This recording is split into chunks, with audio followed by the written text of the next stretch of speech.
الحمد لله رب العالمين والصلاة والسلام على أشرف الأنبياء والمرسلين محمد وعلى آله وصحبه أجمعين. أما بعد، الله رب العالمين د دنیا نظام قرآن مجید کې مونږ او تاسو ته ټول بیان کړی دی.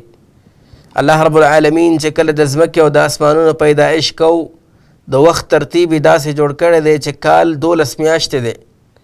إن عدة الشهور عند الله 12 شهرا في كتاب الله يوم خلق السماوات والأرض.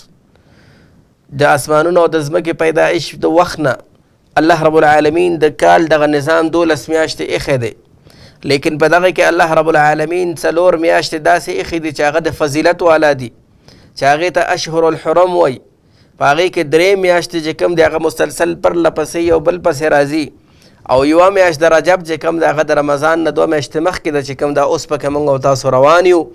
نو لهذا فضیلت د دې میاشتو هغه دا دی چې په دغې 4 میاشتو کې قتل، جدال، معصیت، ګناه کول دا نه دي پکار، بلکې په نیکیو باندې اهتمام پکار دی.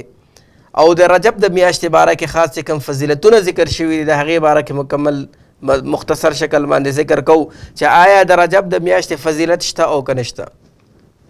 دومره به ووایو چې د رجب د میاشتې فضیلت دومره دی لکه څومره چې د نورو 3 میاشتو اشهر الحرم له کوم فضیلت الله رب العالمین ورکړی دی. په دې کې نه کوم مخصوص عبادت خاص دی، په دې کې نه کوم مخصوص افعال خاص دي، په دې کې نه کوم مخصوص روژې نیول خاص دي، او په دې کې نه کوم مخصوص عبادت لکه عمره کول هغه خاص فضیلت او خاص اجر لري. په دې کې خاص روژه نیول د اولنۍ جمعرات او اولنۍ جمعې باندې روژه نیول د دې کوم فضیلت نه دی ثابت. په دې میاشت کې عمره خاص کول د دې کوم خاص فضیلت او اجر نه دی ثابت، بلکې رسول الله صلی الله علیه وسلم نه په دې میاشت کې بالکل عمره ثابت نه ده. په دې میاشت کې روژې خاص کول دا هم نه دی ثابت. همدغه رنګې په دې میاشت کې په 22 رجب باندې راپاڅېدل، 22 رجب باندې یو کار چې کېږي چې هغې ته د رجب کونډې وایي، د دې په اسلام کې هېڅ قسم حقیقت نشته. په 22 رجب باندې چې د شپې راپاڅېږي او ټوله شپه شوګیرۍ عبادتونه کوي، د ورځې روژه نیسي، د دې ثبوت په اسلام کې نشته. دا خاص کول دغه شپې، خاص کول دغه وختونه په خاص عبادت سره دا په اسلام کې بالکل دا نه دی ثابت. لہذا د دې نه ځان ساتل پکار دي. همدغه رنګې خاص طریقه باندې مونځ کول چې هغې ته صلات الرغائب ویل کېږي، چې هغه په عجیبه شکل باندې او عجیبه غوندې صورتونه په هغې کې ویل کېږي، د دې نه هم ځان ساتل پکار دي. په دغه شکل او طریقه باندې مونځ بالکل په شریعت کې هغه شته دی نه چې کوم طریقه او شکل اختیاري.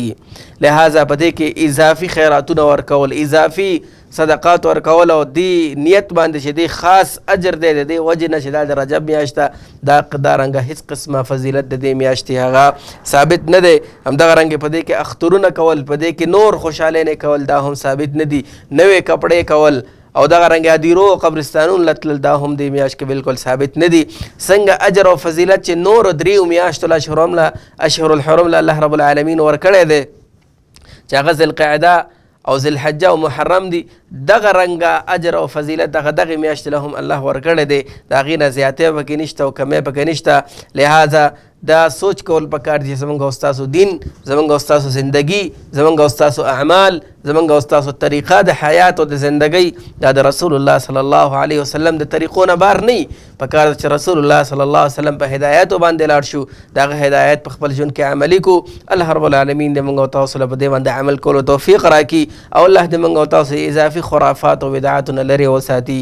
وصلی الله علی النبي محمد وعلى آله وصحبه أجمعين.